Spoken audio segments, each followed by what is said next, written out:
81 ден по големата трагедија во Кочани, 12 повредени се уште се на болничко лекување.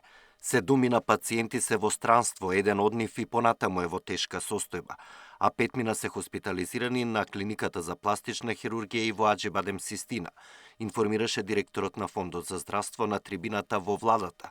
Кочани е нашиот приоритет. За реакциите на социјалните мрежи од дел од повредените, дека државата не води доволно грижа и не набавува материјали за медицинска нега. Здравствените власти велат дека сите потреби во болницата биле покриени.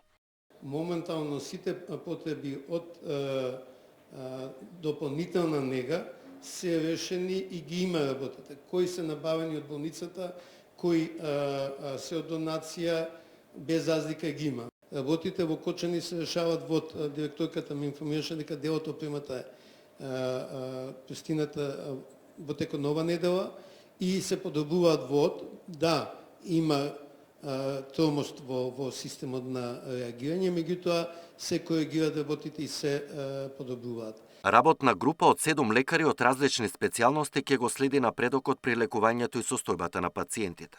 Само еден повреден кој е на третман во Словенија таму продолжил и со рехабилитацијата. За неголемиот дел, засега овој процес ќе се реализира во Македонија, а има и барање од неколку повредени кои беа на лекување во Софија да се вратат повторно таму.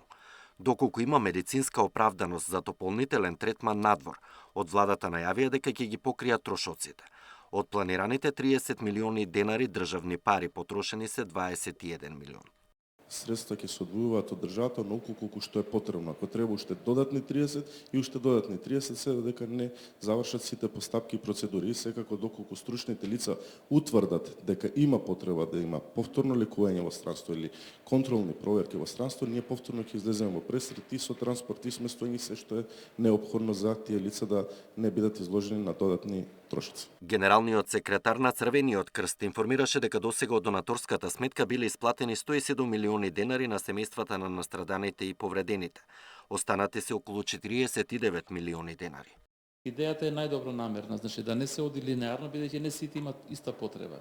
Не сите имат иста тежина на повредите и не сите имат исти прогнози временски во однос на нивното лекување. Сакајќи тоа да го направиме, значи чекаме да бидат финални тие резултати, на основа на тоа Црвениот крст веднаш ќе пристапи.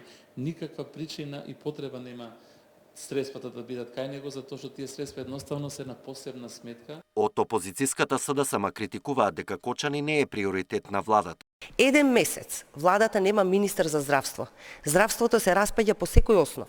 Кочанската болница се распаѓа, а тие политики тераат и ќе држат дебати. Се што има се донации до сега од хумани луѓе. Ова дефинитивно е срам за цела држава. Ова е срам за една власт што избра да ја пере својата бездушност со трибини наместо со вистинска грижа. Како што реков и во оваа пресконференција, СДСМ нема да молчи. Ќе ја бараме правдата до крај. Од пожарот во дискотеката Пулс загинаа 62 лица, околу 200 беа повредени. Александар Динев, Сител телевизија.